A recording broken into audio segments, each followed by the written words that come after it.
হিমাচল প্রদেশে ঘুরতে যাওয়ার অভিজ্ঞতা দারুণ ছিল। কীরকম এক্ষুনি জানতে পারবে। সো হ্যালো ফ্রেন্ডস, আমি পূজা, আমার পরিবারে তোমাদের সবাইকে স্বাগত। এই যে দেখছো জায়গাটা, এখানে একটা উড়ান্ত রেস্টুরেন্ট আছে। হ্যাঁ, ঠিকই শুনেছো, উড়ান্ত রেস্টুরেন্ট। খেতে বসলেই নাকি উড়িয়ে নিয়ে চলে যাবে একদম আকাশে।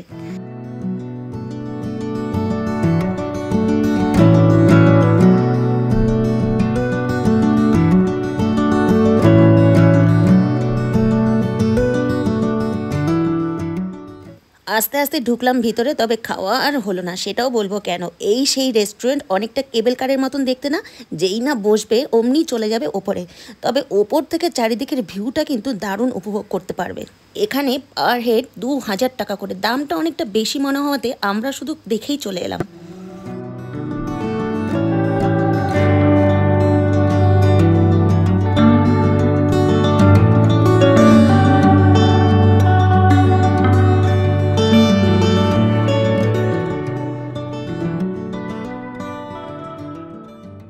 এরপর আমরা রওনা দিলাম সিমলার উদ্দেশ্যে। এই যে টানেলটা দেখতে পাচ্ছ, এই টানেলটার নাম হলো অটল টানেল।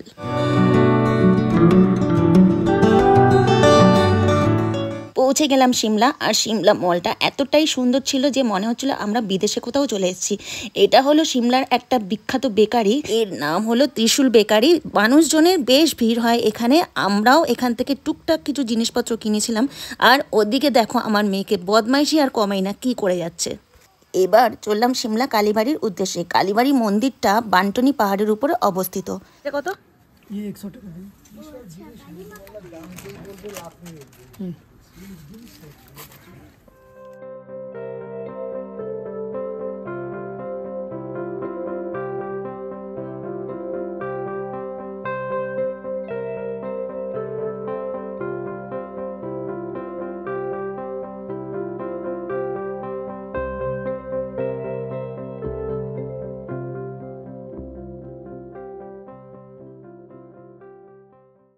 আচ্ছা, আরেকটা কথা বলি, এখানে কিন্তু প্রচুর বাদরের উপদ্রব। যখন মায়ের জন্য ডালা কিনে আমরা ভিতরে ঢুকছিলাম, আমাদেরকে প্রচুর সাবধান হয়ে চলতে হয়েছিল।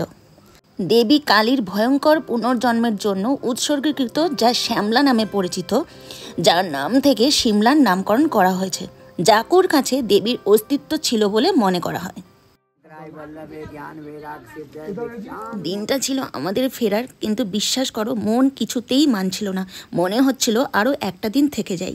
চলো এইবার তোমাদেরকে আরও একটা অদ্ভুত জিনিস দেখাবো। কোনোদিনও শুনেছো রাস্তা পেরোনোর জন্য লিফটের ব্যবহার করা হয়? আমি তো শুনিনি ভাই। ঢালু রাস্তার উপর থেকে নিচে নামার জন্য বা নিচ থেকে উপরে ওঠার জন্য এখানে লিফটের ব্যবস্থা করা রয়েছে।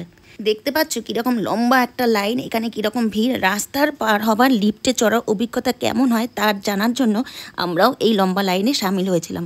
এখন ফিরতে হবে। মনটা ভীষণই খারাপ লাগছিল, কিন্তু কি করা যাবে, চলে যেতে হবে আবার সেই সুদূর সিকিমে। ভিডিওটা কেমন লাগলো আমাকে কমেন্ট করে জানাতে ভুলো না। লাইক আর শেয়ার করে আমার পাশে থেকো। আজকে আসি, টাটা।